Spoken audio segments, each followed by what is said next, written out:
മനസ്സിനെ ഞെക്കുന്ന ഒരു കാര്യം അവതരിപ്പിക്കാനാണ് ഞാൻ ഇവിടെ വന്നത്. ഞെട്ടരുത്. അപ്പൊ തുടങ്ങാം. തുടങ്ങിക്കോ. ആൾക്കാരാ സ്വന്തം കാര്യം ചിന്താവാന്നുള്ള ഒറ്റ ചിന്തല്ലേ ഉള്ളൂ.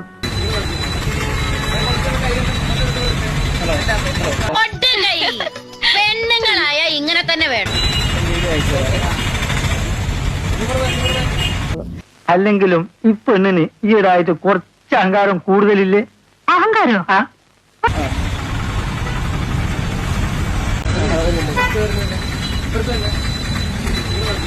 അഹങ്കാരി പെൺകുട്ടികളായാലേ നിലയ്ക്ക് നിക്കണം.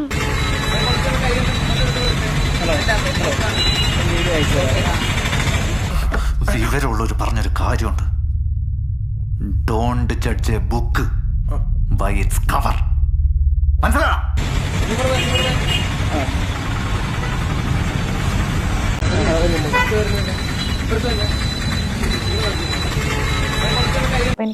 നീ ആരാടി? ഉണ്ണിയാർച്ചയാ അതോ മാർക്കറ്റ് താച്ചറാ അല്ലേ കൂതറ സായിപ്പിന്റെ മോളോ? എല്ലാവർക്കും സന്തോഷമായല്ലോ. എനിക്ക് സന്തോഷമായി. എല്ലാവർക്കും പിരിഞ്ഞു പോവാം. ഞാൻ പോകുന്നു. Bye bye.